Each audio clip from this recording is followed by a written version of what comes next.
Entonces, como les comentaba, el sistema nervioso central está compuesto, ¿cierto?, por la médula, el tronco encefálico, cerebelo y el cerebro, y que el cerebro tiene dos subdivisiones de acuerdo a las vesículas encefálicas, las cuales corresponde al telencéfalo y al diencéfalo.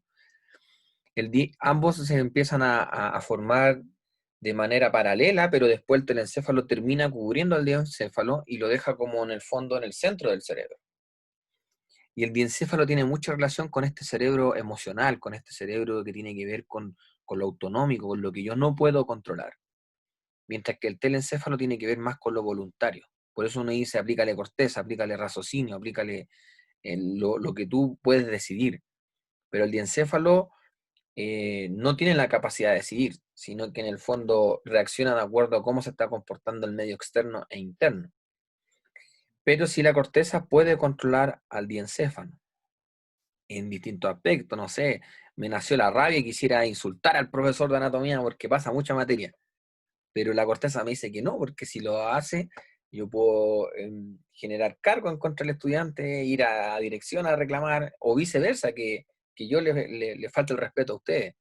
Entonces, eh, la corteza es la que controla esas situaciones, pero a pesar que a mí me nació la rabia, yo con mi corteza logro controlar y canalizar esa rabia o emoción positiva, cualquier tipo de emoción que yo tenga. Entonces, es como una especie de control eh, recíproco tanto del diencéfalo al telencéfalo como viceversa. Es siempre bueno e importante ver los términos de dirección y posición del sistema nervioso central. Es importante repasarlo. Generalmente lo que está alojado hacia anterior del cerebro lo llamamos como rostral o anterior. En muchos libros aparece como rostral, por si les llama la atención. Y lo posterior generalmente lo llaman como el polo occipital o posterior propiamente tal, mientras que está superior y el inferior generalmente se llama como inferior o basal, o la base del cerebro, le llaman, a la región inferior o la visión inferior del cerebro. También habíamos visto cómo era mencionado en el tronco encefálico, ¿cierto? Dorsal ventral, que eran los que más se utilizaban, y craneal caudal. Como pueden ver acá, tenemos en un color café, ¿cierto? Podríamos mencionarlo como café, que está eh, pintado de ese color todo lo que corresponde al diencéfalo, que como les decía está como en el centro del cerebro. Mientras que por fuera encontramos en gris todo lo que es el telencéfalo y la estructura telencefálica. Ya habíamos mencionado en la clase anterior las divisiones de estas tres vesículas primarias, romboencefálica, mesencefálica y prosencefálica, lo cual la romboencefálica y la mesencefálica tenían que ver principalmente con el desarrollo del tronco encefálico y el cerebelo, mientras que el prosencéfalo daba origen al telencéfalo y al diencéfalo. Entonces ahora vamos a hacer el estudio de la configuración externa primero del cerebro y después vamos a ir a la configuración interna. Por externo, el cerebro tiene principalmente surcos y giros, que en algún momento algunos surcos los llamaban como cisuras, mientras que los giros los llamaban como circunvoluciones. Hoy día los mencionamos como surcos y como giros. Los giros son equivalentes a las circunvoluciones y los surcos equivalentes a algunas fisuras. El cerebro está dividido en prácticamente según el autor, pero hoy en día la neurociencia la neurociencia ya no divide el cerebro, la neurociencia ya no lo divide ni siquiera en lóbulos, ni siquiera tampoco en hemisferio, ya que todo está intercomunicado y funcionando al mismo tiempo. Por ende, el mito de que nosotros ocupamos solo el 10% del cerebro y qué pasaría si llegáramos a ocupar el 100% es falso. No lo sé, Rick, parece falso, ¿cierto? En el fondo, el mito es falso, sino que nosotros ocupamos el 100% del cerebro y el cerebro se adecua de acuerdo a las deficiencias que él tenga. Por ejemplo, si una persona por problemas genéticos y todo nace sin visión, el área occipital, que es la que está más posterior, que tiene que ver con la visión, esa área se amolda porque la mano que tiene que sobredesarrollar el tacto, estos componentes visuales pasan a ser componentes que interpretan el tacto. Entonces, lo que habitualmente nosotros decimos el polo occipital encargado de la visión, sí, en la mayoría de las personas que ven, pero una persona que nace no viendo, esto se modifica y no está hecho para ver. ¿Qué pasa con una persona que sí vio y después queda ciega? Esa persona eh, amolda nuevamente con esta plasticidad neuronal que tiene el cerebro para ocupar áreas como de compensación para la función táctil, que es la que va a tener que desarrollar. Y no solo la táctil, sino que la persona que tiene deficiencia visual, ya sea que sea ciega, que es la completa ceguera, ¿cierto? O menos, o una visión mínima, va a tender que no solo va a exacerbar el tacto, sino que va a exacerbar también el gusto, el olfato, como también la audición. Entonces están todos los mecanismos compensatorios para que la persona se pueda comunicar con el exterior. Entonces, en anatomía esto sí ocurre, se divide en 6 lobos principales, habitualmente a uno le enseñan en el colegio o en otra ocasión 4 lobos, que es el frontal, el temporal, el parietal y el occipital, pero también aparece el lobo límbico, que tiene que ver con el centro de las emociones, donde se integran las emociones, sistema límbico, y también hay un lobo que se llama el lobo de la ínsula, que para verlo yo tengo que separar este surco y está en la profundidad. Lo vamos a ver en imágenes siguientes. Por ahora nos vamos a quedar con los límites de estos lóbulos que estamos viendo. En el centro del cerebro aparece un surco que va desde la fisura interhemisférica, esto se llama fisura interhemisférica, ya que es profundo y llega hasta el cuerpo calloso, al medio.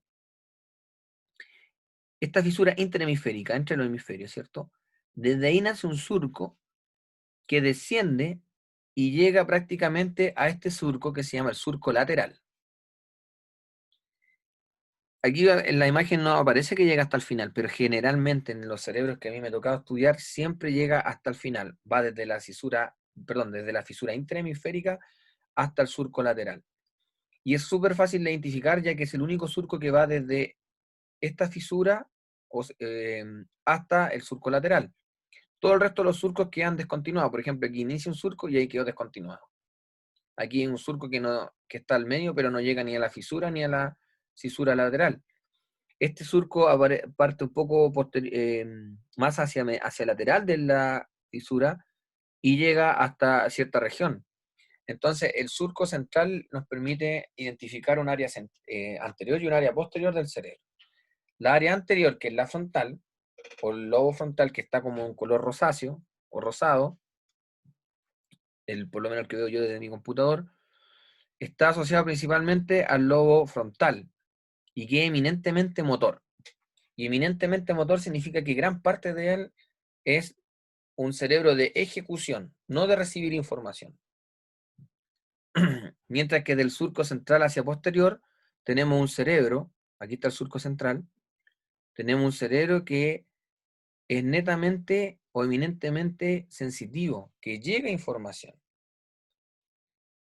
Desde el surco central hacia adelante, lobo frontal, hasta llegar a su polo frontal, y desde el surco central hasta un surco que se ve por medial, que se llama parieto occipital, que lo podemos identificar acá, surco parieto occipital, desde el surco central hasta el surco parieto occipital vamos a encontrar lo que se llama el lobo parietal, que está en un color azul grisáceo. Desde el parieto occipital y desde la incisura preoccipital hacia atrás, si yo tiro una línea recta aquí, hacia atrás hablamos de el lobo occipital con su punta o su ápice que se llama el polo occipital. Desde la incisura preoccipital hacia anterior, rodeando también el surco lateral, vamos a diferenciar otro lobo que se llama el lobo temporal. Y los nombres de los huesos que están cubriendo el cerebro adquieren el nombre de acuerdo a los lobos del cerebro. Por eso tenemos un hueso frontal, un hueso parietal, un hueso occipital y un hueso temporal. Cuando yo hago un corte sagital del cerebro, me encuentro con esta cara medial, donde voy a encontrar este quinto lobo, que es el lobo el lobo singular o el lobo límbico, que tiene que ver con la adquisición y ejecución de información para regular las emociones.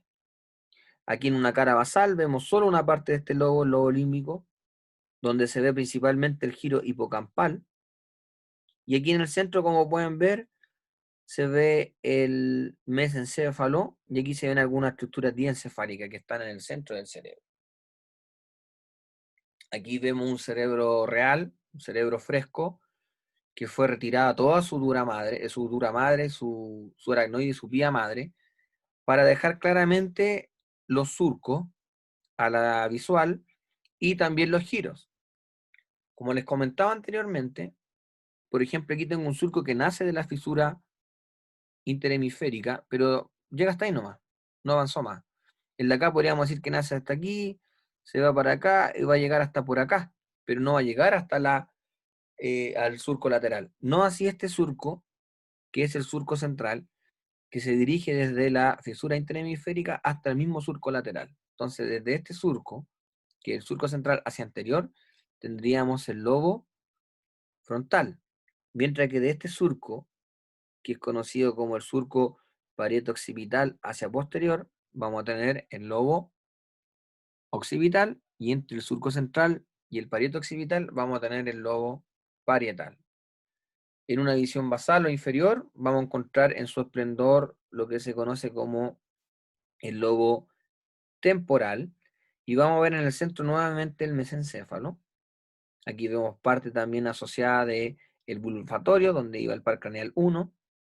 Aquí vemos el quiasma óptico, los nervios ópticos y las cintillas ópticas que tienen que ver con el par craneal 2 para la visión. Aquí debería estar la hipófisis, que está cortada. Y aquí se ven los cuerpos mamilares, que pertenecen principalmente al diencéfalo. Aquí tenemos un acercamiento del centro del cerebro, donde en la región basal podemos identificar la unión que existe entre el tronco encefálico a través de sus pedúnculos. Aquí se ve el tercer par craneal. Aquí está la sustancia perforada posterior. Y aquí se ven los cuerpos mamilares. Aquí debería estar colgando o pendiendo lo que se llama la hipófisis. Aquí se ven los nervios ópticos cortados, el quiasma óptico y atrás ya la cintilla óptica. Aquí vamos a ver parte de la sustancia perforada anterior y aquí vamos a ver el primer nervio craneal o el bulbo olfatorio que se asocia al primer nervio craneal, que es el olfatorio.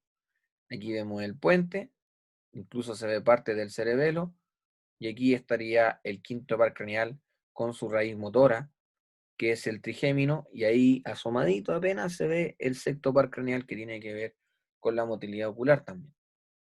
Y aquí se ven los polos temporales del lobo temporal. Aquí ya estaríamos hablando del lobo frontal.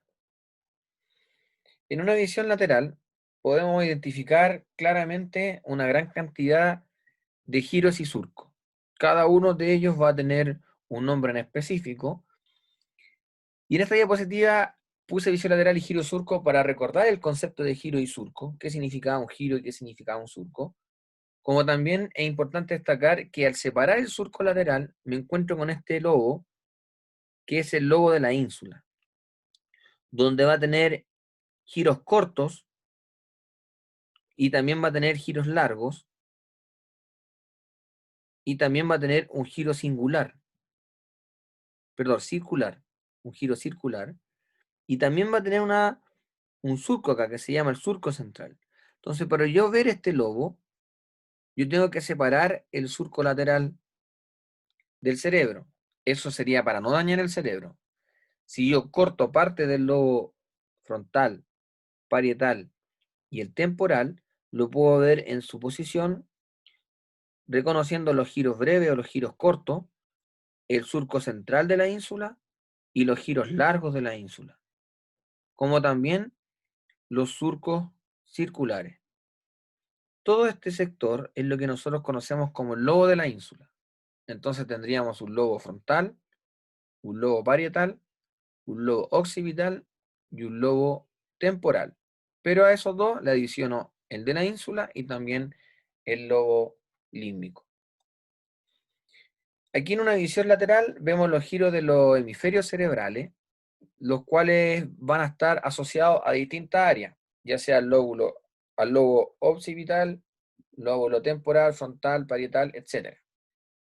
En el lobo frontal vamos a encontrar principalmente un giro que se llama giro frontal superior, va a haber un giro frontal medio y un giro frontal inferior, como también va a haber un giro orbital. A partir del giro frontal inferior aparecen tres porciones importantes. Una es la porción orbital, otra es la porción triangular, ya que forma una especie de un triángulo, y una porción mencionada como opercular. Hacia posterior, nuevamente en el lobo frontal, vamos a encontrar un giro que se llama precentral. Y este giro precentral adquiere su nombre de precentral porque está antes que el surco central. El surco central tiene por nombre también como surco de Rolando. Por ende, también hablamos del giro prerolándico y el que está posterior, giro porrolándico. En este caso, el giro precentral o prerolándico pertenece al frontal. En la región del lobo parietal, vamos a encontrar un giro que se llama poscentral, ya que está detrás del surco central. Vamos a encontrar un giro supramarginal, que tiene una forma de U y está rodeando en su vértice posterior del surco lateral, lo está rodeando y se llama supramarginal. Como también vamos a tener un giro que se va a llamar giro angular, que está un poquito más posterior que el supramarginal, donde también vamos a encontrar un lobulillo parietal superior, que es un giro, y un lobulillo parietal inferior, que también es un giro. Mientras que el temporal va a tener principalmente el giro temporal superior, el giro temporal medio y el giro temporal inferior.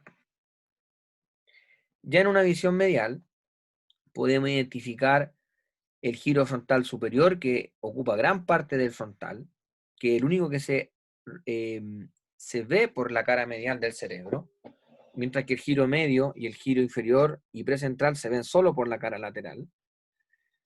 Ya a la altura de el parietal encontramos un lobulillo paracentral, teníamos un lobulillo, ¿cierto? Parietal superior, parietal inferior, pero hacia medial aparece un lobulillo que se llama paracentral, como también parte del giro del cíngulo, que comprende tanto al lobo frontal como al lobo parietal. Después vamos a encontrar un sector pomedial que tiene por nombre precuña, que también pertenece al parietal.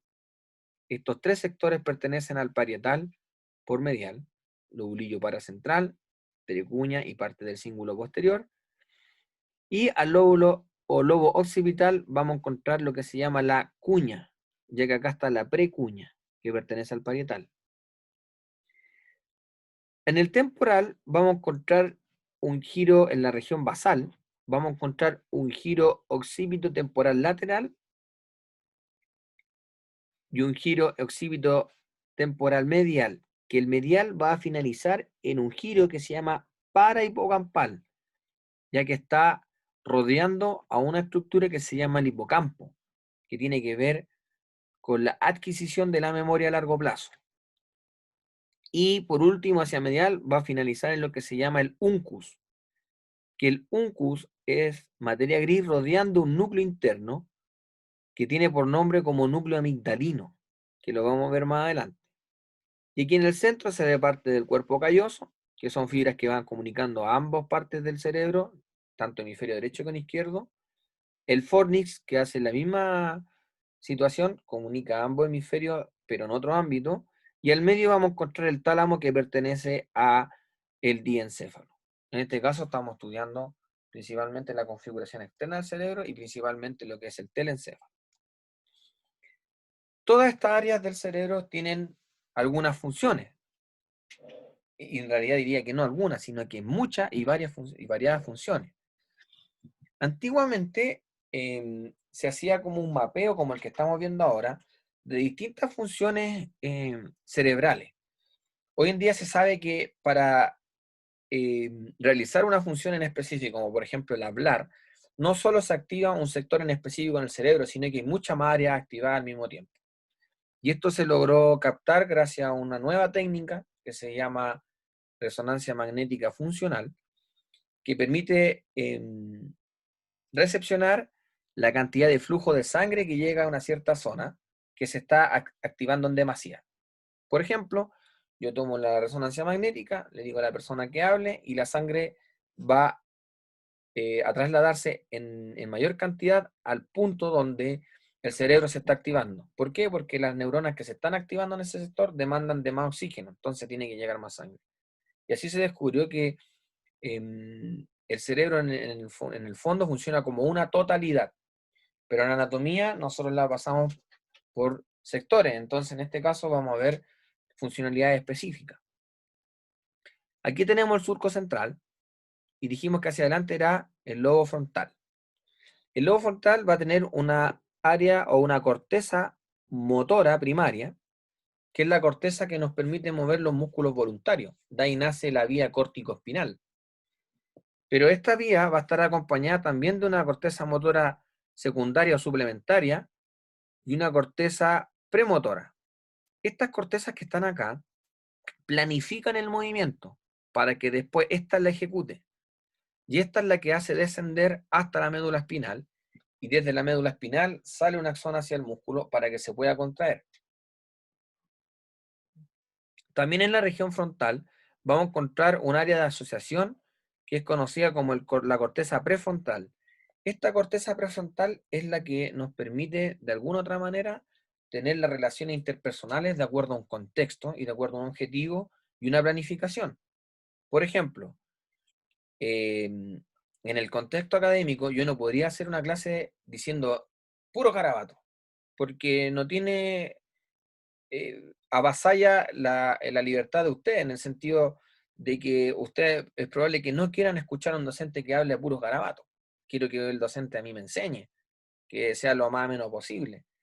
Entonces yo con mi corteza ejecutiva digo, en este contexto yo no puedo decir garabato, o no debiera decir garabato, por decirlo, a dar un ejemplo. O por ejemplo, si a mí estoy en la sala de clase y me dan ganas de orinar, yo no puedo llegar y orinar en la sala de clase, sino que tengo que mantener mi estado de docente haciendo clase, y cuando sea el recreo, yo dirigirme al baño, al lugar que por contexto es donde uno hace orina.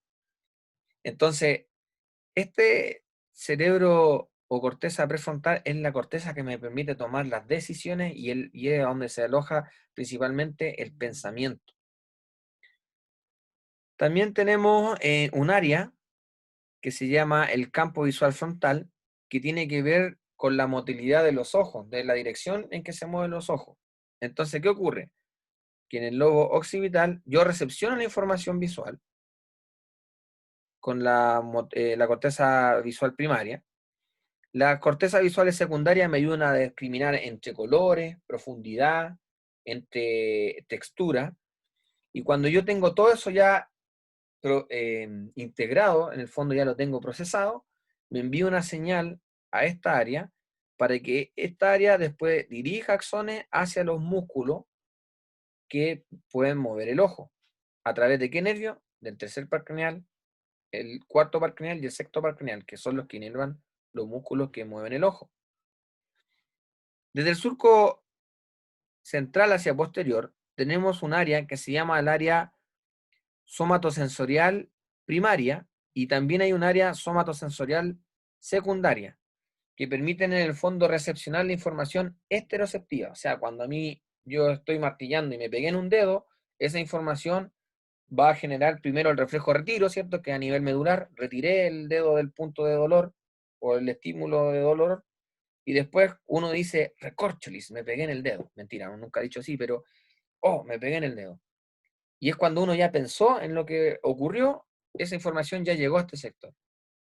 Y aquí es donde se procesa la información de temperatura, de presión, de estiramiento, de vibratoria, etcétera, que es la información esteroceptiva, como también la información propioceptiva, la que viene desde articulaciones, ligamentos, fascias, aponeurosis, músculos. Y también va a llegar información interoceptiva que tiene que ver con el dolor, ¿cierto? De las vísceras. Cuando, oh, me duele el abdomen, no sé qué comí, me duele el abdomen, necesito ir al baño. Esa información también llega a esos sectores. Más hacia posterior en el parietal van a haber áreas de asociación que van a asociarse a distintas áreas cerebrales, como también aparece un área que se llama el área de Wernicke, que es el área donde yo censo la información tanto hablada como escrita. O sea, cuando yo leo y comprendo lo que leo, y cuando yo escucho y comprendo lo que escucho. Para interaccionar con la otra persona, yo escucho y leo, pero después tengo que ejecutar una respuesta, que puede ser escrita, escribiendo con la mano, u oral, hablando. Y para que eso ocurra, me tengo que ir al área de Broca, que esta área es la que ejecuta tanto el lenguaje hablado como el escrito, y acá es donde yo recepciono el lenguaje hablado y escrito. También acá vamos a encontrar alguna corteza. Ay, perdón, acá está el área de Wernicke, sorry. Esta es la corteza visual de asociación, que va asociada a las otras cortezas visuales. Acá está el área de Wernicke, que es el área de comprensión del lenguaje, tanto hablado como escrito. Después hay una corteza que tiene que ver con la audición, donde hay una corteza auditoria o auditiva primaria y una secundaria. Aquí llega el sentido de la audición y más hacia medial entre el surco lateral vamos a encontrar también asociado el sentido del gusto. Todo el resto de las áreas gris que se ve acá son áreas de asociación del lobo temporal. Como pueden ver, esto está topografiado. Aquí vemos que en la región más inferior del giro precentral se encuentra el acto motor de los órganos genitales. De aquí salen los nervios que van a inervar los genitales de forma eferente.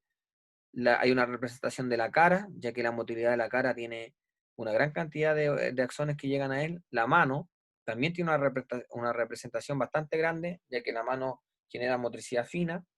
Y hacia medial vamos a encontrar asociados los miembros inferiores, desde la región glútea hasta los dedos. O sea, los axones que inervan los dedos y permiten mover los dedos salen desde esta región, la pantorrilla de esta región, el muslo posterior de esta región, así sucesivamente. Entonces, esas eran las áreas funcionales que tiene el cerebro. Al entrar hacia el centro del cerebro, vamos a llegar a lo que es la configuración interna del cerebro, pero primeramente vamos a estudiar el telencéfalo. Y aquí podemos identificar una de sus estructuras internas que está bajo el cuerpo calloso, que es conocido como el fornix.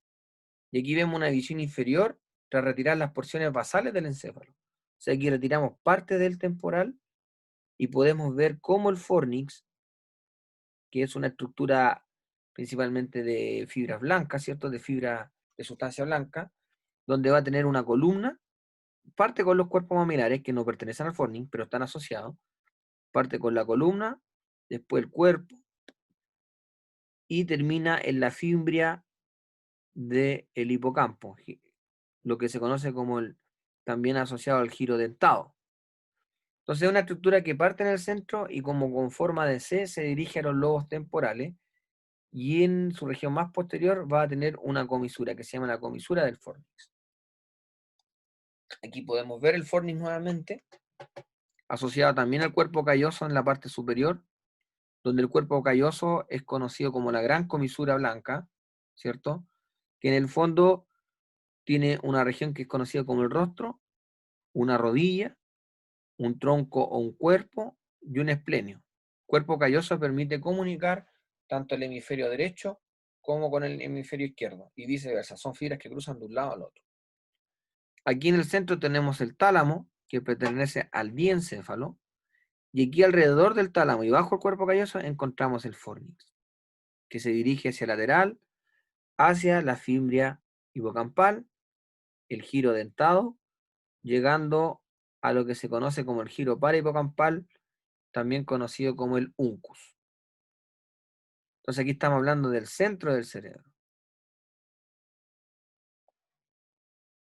Aquí se hizo un corte frontal del cerebro, donde se ve los cuerpos mamilares, se ve el quiasma óptico, se ven algunos ventrículos laterales, ahí se ve el lobo, la ínsula, que aquí tengo que separar el surco lateral para allá y para acá, para ver parte de la corteza insular. Aquí también se ven algunos núcleos internos del cerebro, que los vamos a ver en una diapositiva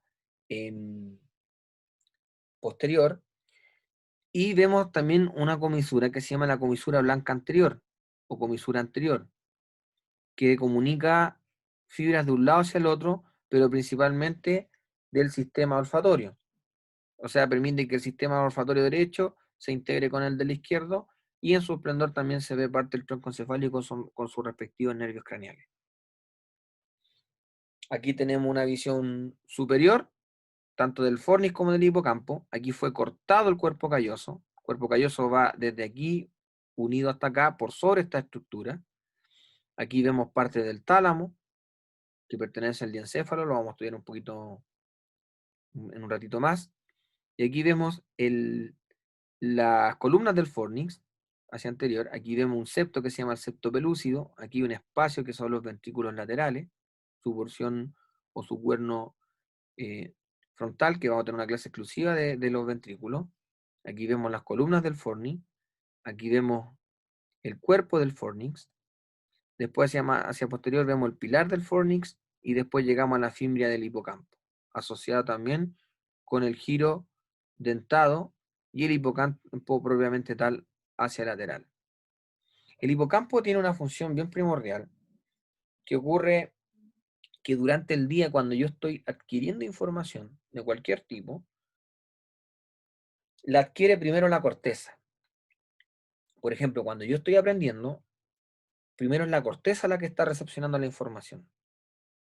Recepciona toda la información y la va metiendo en el hipocampo, desde la corteza al hipocampo, desde la corteza al hipocampo. Eso hace durante el día el proceso de la memoria, que está muy asociado al proceso del aprendizaje, ya que el aprendizaje es una condición que uno tiene que mantener en el tiempo.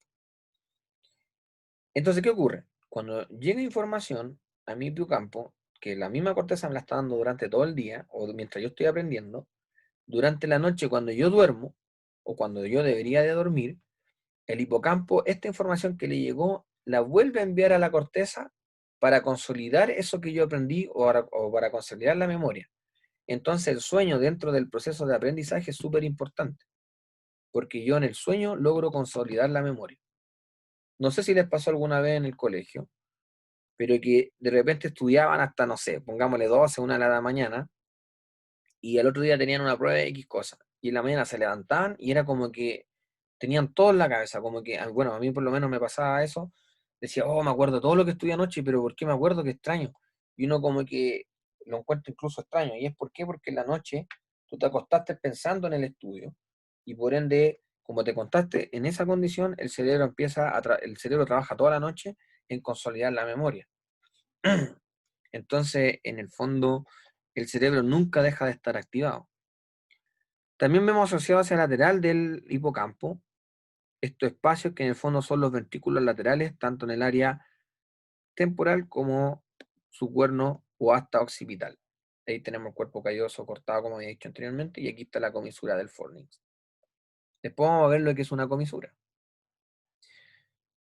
Aquí se retiró el cerebro propiamente tal, se cortó parte del cuerpo calloso, ¿cierto? Vemos el fornix que parte con estos cuerpos mamilares, tiene forma de C, ya que el cerebro se empieza a desarrollar desde adelante hacia atrás. Permítame buscar una imagen para explicarle eso. El cerebro empieza a desarrollarse desde la región, desde la lámina terminal, ahí continúa en la línea, lámina terminal, que es el cierre del tubo neural por anterior, y desde el cerebro, desde ahí se empieza a desarrollar hacia atrás. Por eso que la gran mayoría de las estructuras tienen una forma de C, como ocurre también con el cuerpo calloso, ocurre también con el fornix, y después vamos a ver más adelante que ocurre tanto con los ventrículos y también con un núcleo que se llama el núcleo caudado. Entonces esto tiene una forma de C, donde vamos a encontrar ¿cierto? Los pilares del fornix, el cuerpo del fornix, y después vamos a encontrar la región de la fimbria del hipocampo y el hipocampo propiamente tal. Y en las puntas del hipocampo vamos a encontrar este núcleo que se llama el cuerpo amigdalino, que cuando la corteza rodea por fuera tiene por nombre uncus. Aquí vamos a encontrar una comisura que comunica un lado del cerebro con el otro, que es la comisura anterior, y pueden ver que tiene una porción anterior y una posterior, la cual permite integrar el sistema olfatorio. Por ejemplo, cuando entra el sentido del olfato, hay una vía que se va directamente al mismo lado del cerebro, mientras que hay otra ruta que cruza hacia el lado contrario. Entonces tenemos que la vía olfatoria va ipsilateral, una porción, y la otra contralateral, e integra ambos lados del cerebro. También es importante destacar en el telencéfalo unos núcleos que se llaman los núcleos de la base, que en otra literatura a veces lo encuentran como los ganglios basales, pero eso es contraproducente ya que los núcleos son una acumulación de somas neuronales en el sistema nervioso central, mientras que los ganglios son la misma acumulación de somas neuronales, pero en el sistema nervioso periférico, o sea, afuera del sistema nervioso central. Por ende, el nombre correcto es núcleo de la base. Aquí vemos una visión superior con un corte transversal, donde podemos identificar estos núcleos, pero primero los vamos a clasificar. Los núcleos basales dan origen a un cuerpo que se llama el cuerpo estriado.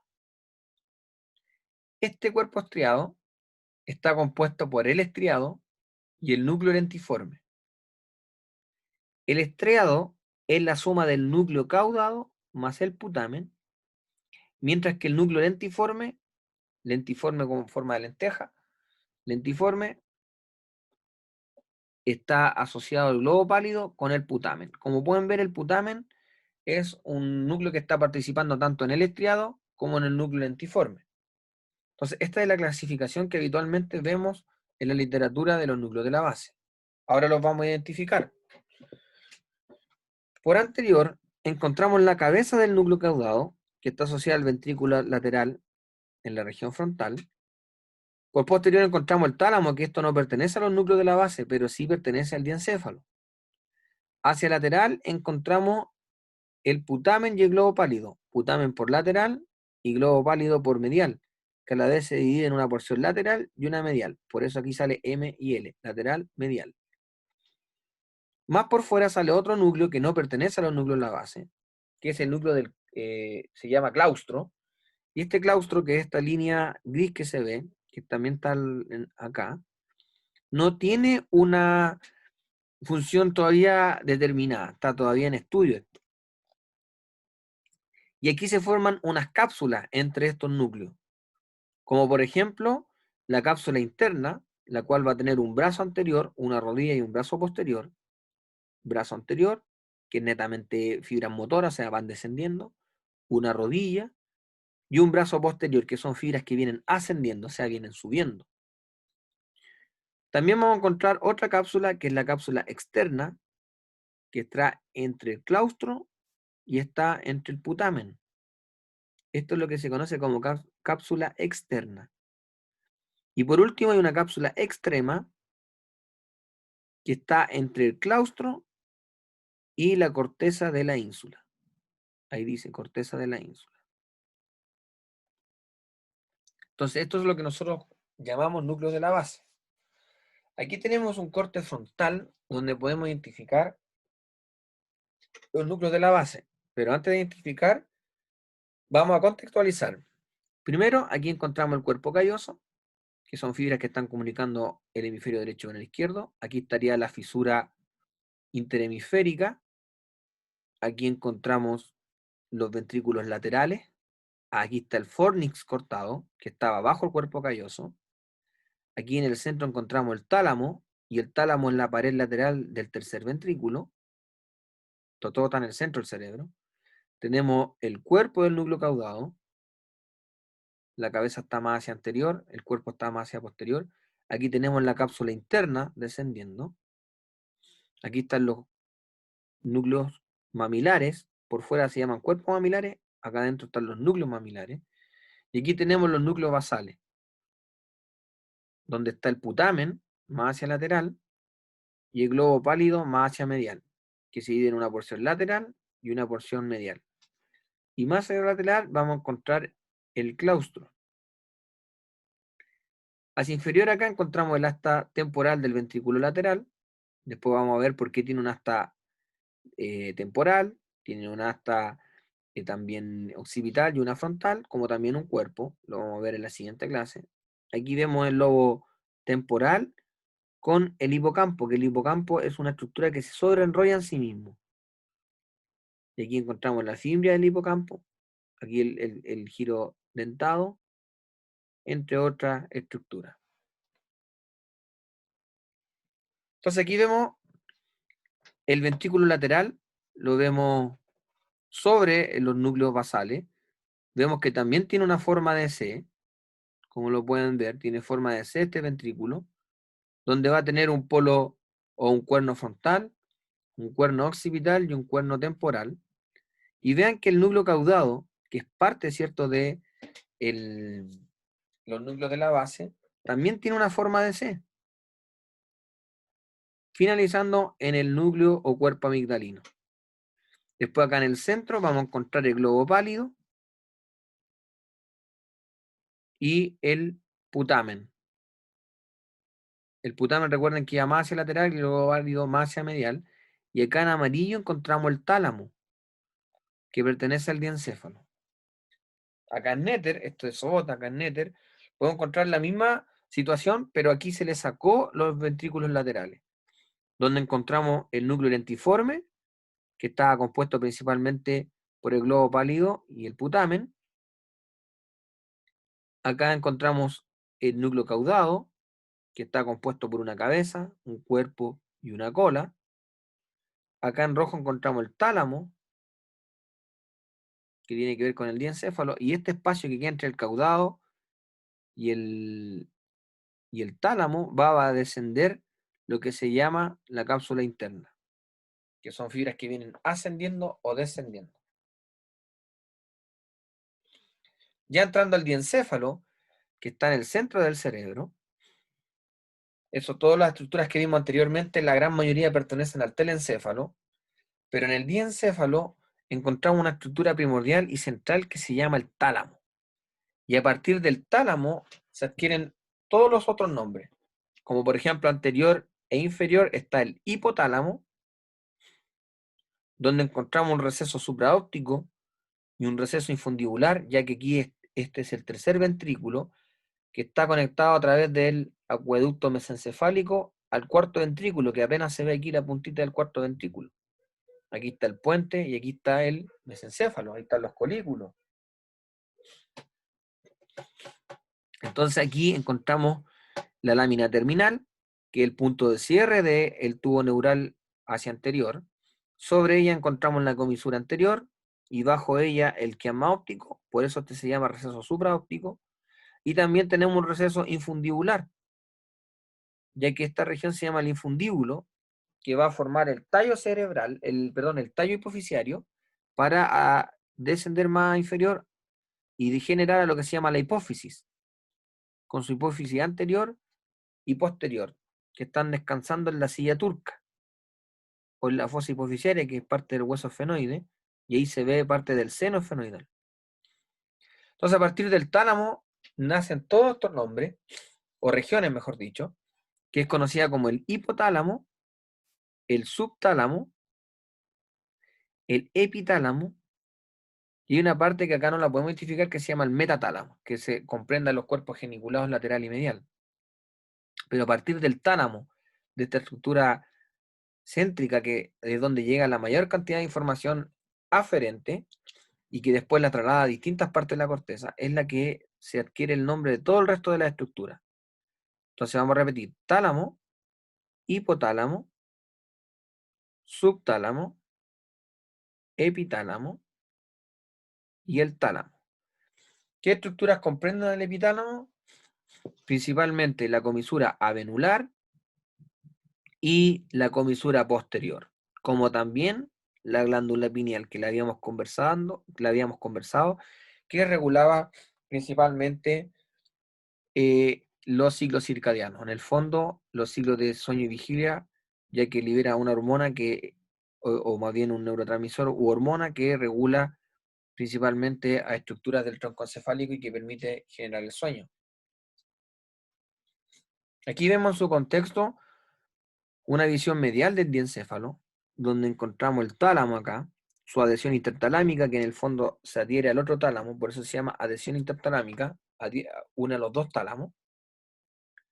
Tenemos el tálamo, tenemos el epitálamo, asociado con la comisura posterior, la comisura venular y la glándula pineal, el hipotálamo, que tiene relación también con la hipófisis, aquí está la lámina terminal, la comisura anterior y el quiasma óptico, y el subtálamo, que vendría siendo el borde inferior de esta estructura que es el tálamo. Entonces aquí vemos el contexto que sobre el tálamo tenemos el fornix, estructura que ya habíamos visto. Sobre el fornix hacia anterior tenemos un septo que se llama el septo pelúcido, y sobre él tenemos lo que se llama el cuerpo calloso. Y después tenemos la corteza cerebral, donde ya habíamos mencionado, ¿cierto?, el giro frontal superior, el lobulillo paracentral, la precuña, la cuña, giro lingual y el surco calcarino, que pertenecían al lobo occipital. Aquí tenemos una visión superior, donde se cortó el cerebro de forma transversal en dos niveles, primero a este nivel y luego a este nivel, para poder identificar principalmente el cuerpo calloso, el septo pelúcido, el fornix, aquí están cortadas las columnas del fornix, aquí se ve parte de la cabeza del núcleo caudado, que pertenece a los núcleos de la base, y más hacia posterior podemos identificar el tálamo, donde aquí apenas se ve la adhesión intertalámica y se ve un espacio, que es el espacio del tercer ventrículo. Y hacia posterior se ve parte del epitálamo, que es la estructura de la glándula pineal. También vemos la comisura venular, y a inferior de la glándula pineal vamos a encontrar la comisura posterior. Aquí fue cortado el fornix pasaría por sobre el tálamo, rodeando hasta este sector y llegando a formar lo que se llama el hipocampo. Se sabe que el fornix, de alguna u otra forma, es una fibra como comisural, ya que permite comunicar el hipocampo derecho con el izquierdo. El tálamo tiene una gran cantidad de núcleos, que para nuestro curso no es necesario aprenderlo, pero principalmente a partir de esta imagen lo que quiero dar a entender es que cada uno de esos núcleos se proyecta a la corteza cerebral. Por ende, el tálamo está comunicado con toda la corteza cerebral que pertenece al telencéfalo. O sea, cada uno de estos núcleos tiene una proyección a la corteza. Por ejemplo, los núcleos anteriores tienen que ver con la corteza del cíngulo, por dar un ejemplo. Los núcleos el núcleo ventral posterolateral tiene que ver con la relación de la información sensitiva. O sea, aquí a este núcleo llega el dolor, la temperatura, etc. Por eso que acá dice somestesia del cuerpo, tracto espinotalámico y lemnisco medial. En el fondo llega la información de la somestesia del cuerpo. ¿Qué es la somestesia? En el fondo las sensaciones del cuerpo. Dolor, temperatura, fricción, etc. Llegan a este. Y como pueden ver, es una estructura netamente aferente, que llega información de la vía auditiva, de la vía visual, por eso que dice tracto óptico, al cuerpo geniculado lateral y cuerpo geniculado medial. Estos dos cuerpos pertenecen a lo que se llama el metatálamo. Al medial llega la vía auditiva, al lateral llega parte de la vía visual. Aquí llega información del cerebelo, al núcleo ventral lateral, ¿cierto? Y ventral intermedio. Aquí al ventral anterior llega desde el globo pálido y la sustancia nigra. Entonces llega información de distintos sectores y después desde aquí se proyecta la información hacia la corteza cerebral. Entonces es una estructura sumamente importante de integración de la llegada de la información al cerebro y de lo que él envía hacia la corteza cerebral. Aquí podemos ver la radiación talámica y la cápsula interna. Principalmente podemos identificar acá el tálamo en el centro, Aquí se ve parte del núcleo caudado que va por sobre el tálamo. Aquí vemos la cápsula interna, cómo van las fibras descendiendo o ascendiendo desde el tronco encefálico hacia el cerebro o desde el cerebro hacia el tronco encefálico y la médula espinal. Aquí fue cortado para poder ver la ubicación de los núcleos internos, o sea, esto va unido a este de acá. Y aquí vemos las radiaciones talámicas, que las radiaciones talámicas en el fondo son la proyección de este núcleo, conocido como tálamo, hacia la corteza cerebral. Entonces, del tálamo salen fibras hacia la corteza cerebral. Por eso se llaman radiaciones talámicas. También es importante destacar en el diencéfalo el hipotálamo y la hipófisis, ya que el hipotálamo tiene principalmente funciones autonómicas. Por ejemplo, regula la sensación de la sed. Cuando yo tengo sed, es porque hay un sensor ahí que indica que estamos deshidratados. Entonces, le manda una señal hacia el resto del cerebro para concientizar que tú tienes sed y que te tienes que dirigir a una fuente donde hay agua, sea una llave, una botella con agua, etcétera. Pues a eso me refiero con una fuente. Y este hipotálamo también, por ejemplo, regula la temperatura. Cuando el hipotálamo se descontrola por agentes pirógenos que se llaman, en el fondo, son patógenos que generan fiebre. La fiebre aquí empieza a aumentar en forma de defensa del cuerpo y aquí está el termostato.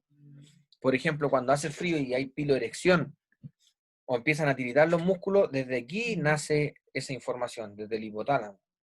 También es importante destacar que genera factores liberadores para regular la hipófisis, como también principalmente en su núcleo paraventricular y supraóptico, genera en el fondo hormonas como la vasopresina para regular la presión sanguínea y también la oxitocina que la van a escuchar durante toda su vida como futuro matrón y matrona. Que la oxitocina principalmente tiene tres funciones. Una para la eyección de la leche, el acto de que salga la leche de la mama. Va a tener también la vasopresina, que es una hormona que regula la presión sanguínea. Por ejemplo, si voy caminando por la calle y me asaltan y me entierran un arma cortopunzante, voy a perder sangre. Entonces, para yo mantener la presión interna, se libera una gran cantidad de esta hormona con un feedback positivo, para yo mantener la mayor cantidad de agua que estaba eliminando en mi riñón, para redistribuirla y no disminuir mi presión sanguínea. Y también la oxitocina tiene funciones en las contracciones que sufren algunos órganos, tanto masculino como femenino, en el momento del orgasmo. Entonces, aquí también, como me refería al orgasmo, también tiene funciones en la sexualidad, como por ejemplo el líbido sexual, ¿cierto? La sensación de tener deseo de tener relaciones sexuales, y entre otras funciones.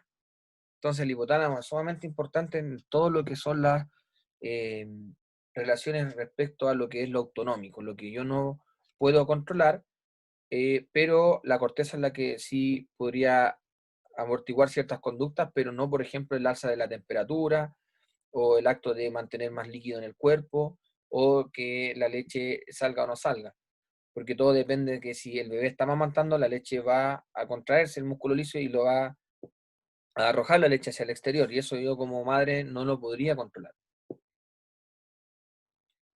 Es importante destacar que dentro del cerebro tenemos distintos tipos de fibras. Hay fibras de asociación, que el concepto de fibra de asociación es que asocian un área del cerebro con otra área del cerebro, pero en el mismo hemisferio. Y de esta vamos a encontrar fibras que son sumamente largas en el mismo hemisferio, que comunican un lóbulo con otro, que son conocidos como los fascículos. Y por otro lado vamos a conocer lo que se llaman las fibras arcuatas cerebrales, que son fibras más cortas y que en el fondo comunican un giro con otro giro, o sea, con el giro vecino. Por ejemplo, acá vemos que está el giro precentral comunicándose con el giro frontal superior de forma a corta distancia. Aquí el giro postcentral comunicándose con otras áreas del lobo temporal, perdón, parietal. Pero acá vemos fascículos que comunican, por ejemplo, el lobo parietal con el frontal, que es conocido como el fascículo longitudinal superior, que también comunica al lobo frontal con el occipital, o al frontal con el temporal. Esto es conocido como el fascículo longitudinal superior. También tenemos el cíngulo, que es un fascículo que va rodeando el cerebro de forma circular, que tiene que ver con el sistema límbico. Tenemos un fascículo uncinato, que comunica al lobo frontal con el polo temporal. Tenemos un fascículo longitudinal inferior, que comunica al temporal con el occipital. Y eso se refiere a las fibras de asociación, que asocian distintas áreas cerebrales, pero en el mismo hemisferio. Acá podemos ver el fascículo occipito frontal superior, el fascículo longitudinal superior, aquí está el fascículo arqueado, podemos ver el fascículo occipito frontal inferior y el fascículo uncinado. Están comunicando distintas áreas cerebrales, pero en el mismo hemisferio. Aquí hay un corte frontal, donde vemos todos estos fascículos cortados, ahí va el cíngulo, por eso que este se llama giro el cíngulo, ya que la corteza que cubre el cíngulo toma ese respectivo nombre. Fascículo occipito frontal superior, longitudinal superior, occipito frontal inferior y el uncinado. Aquí están todos cortados de forma frontal, y lo que quiere mostrar esta imagen en el fondo es que son fascículos que se encuentran en ambos lados, pero no se comunican entre ellos, sino que comunican solo a un hemisferio. Aquí vemos como distintas áreas de asociación, por ejemplo, donde ocurre el análisis sensitivo, la sensibilidad motora o la motora sensitiva, que estos van todas unidas aquí prácticamente. Tenemos asociaciones largas, a larga distancia, y asociaciones cortas. Entonces existen distintos tipos de asociaciones en un mismo hemisferio. Aquí por la región medial, por ejemplo, aquí vemos cómo la región parietal se comunica con el giro del cíngulo, y a la vez el lobo frontal se comunica con el giro del cíngulo también. Hay asociación entre el mismo lóbulo, como el lóbulo occipital. Entonces, en el fondo, podemos encontrar que hay asociaciones en un mismo hemisferio de un lado hacia el otro, como también asociaciones cortas. También encontramos dentro del cerebro fibras que se llaman las fibras comisurales. Cuando yo hablo de fibras, siempre vamos a hablar de axones. Cuando yo hablé de los núcleos de la base, eso eran somas de las neuronas, el cuerpo neuronal. Pero cuando yo digo fibras, son axones. Y hay fibras comisurales, y las fibras comisurales, ¿qué hacen? Comunican el hemisferio derecho con el izquierdo y viceversa. Por excelencia, la mayor comisura es el cuerpo calloso, que estaba compuesto por un rostro, o rostrum, rodilla, el tronco cuerpo y el esplenio. Y hacia anterior da origen a lo que se llama el forceps menor, que son fibras que van a todo el polo frontal, distribuyéndose, comunicando el polo frontal con el otro polo frontal, derecho con izquierdo. Y hacia posterior está el forceps mayor, que hace la misma función de comunicar tanto el polo derecho, el polo occipital derecho con el izquierdo, o parietal derecho, o también el temporal derecho con el izquierdo. Entonces son fibras que están comunicando un hemisferio con el otro que acá no está representado. También tenemos la comisura anterior, que tiene que ver con la olfacción, una olfacción que cruza hacia el lado contrario y otra olfacción que va al mismo lado. También tenemos la comisura posterior, que está asociada al epitálamo, y la comisura venular, que también está asociada al epitálamo. Son fibras que van cruzando de un lado hacia el otro. Ahí las dejamos anotadas abajo. Comisura anterior, cuerpo calloso, comisura posterior y la comisura venular. Son las grandes comisuras que encontramos en el cerebro. Aquí hay un cerebro real, fue cortado por la parte superior con una técnica especial, y se ve cómo el cuerpo calloso comunica un hemisferio con el otro. Se ven claramente las fibras cómo van a modo de puente cruzando de un sector a otro, entre ambos hemisferios. También por último encontramos lo que se llaman las fibras de proyección, que las fibras de proyección son fibras conocidas como las córtico-espinales o córtico-vulvares, que son fibras que nacen en la corteza cerebral, por ejemplo aquí desde el giro precentral, o sea, de un área motora del cerebro, y se proyectan hacia inferior, generando axones que se van a los núcleos motores del tronco encefálico, por ejemplo el nervio facial, que inerva la musculatura de la cara, nace en este mismo sector, pero se dirige y llega al núcleo del facial, y de ahí sale por el nervio facial hacia inervar los músculos de la cara, y ahí yo los puedo movilizar. O las fibras córtico-espirales que continúan hacia abajo, y recuerden que en el bulbo cruzan, en la decusación piramidal, y por eso yo controlo con el lado derecho el lado izquierdo del cuerpo, y con el lado izquierdo del cerebro controlo el lado derecho del cuerpo, que esas serían las fibras córtico-espinales. Y se llaman de proyección porque desde el cerebro se proyectan a otros sectores del sistema nervioso central, como es el tronco encefálico y la médula espinal. Por eso el nombre de proyección. Aquí vemos la cápsula interna con las fibras de proyección. Aquí vemos el giro precentral y cómo los axones van saliendo, pasan por el brazo anterior de la cápsula interna y luego descienden para ir a conectarse con núcleos del tronco encefálico o continuar a la médula espinal para inervar los músculos de los miembros superiores del tronco y de los miembros inferiores.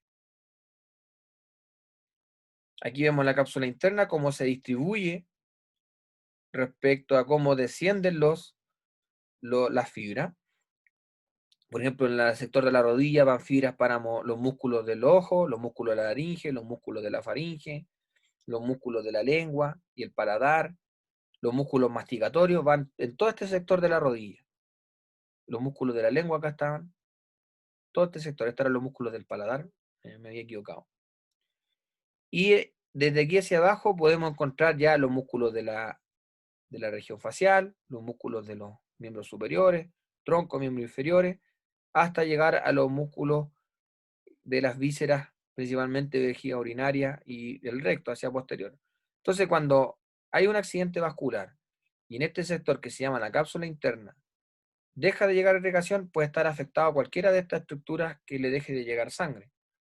Para saber o ubicarnos en la cápsula interna, que tenía un brazo anterior, una rodilla y un brazo posterior, tenemos que identificar que acá adelante está el núcleo caudado, principalmente su cabeza.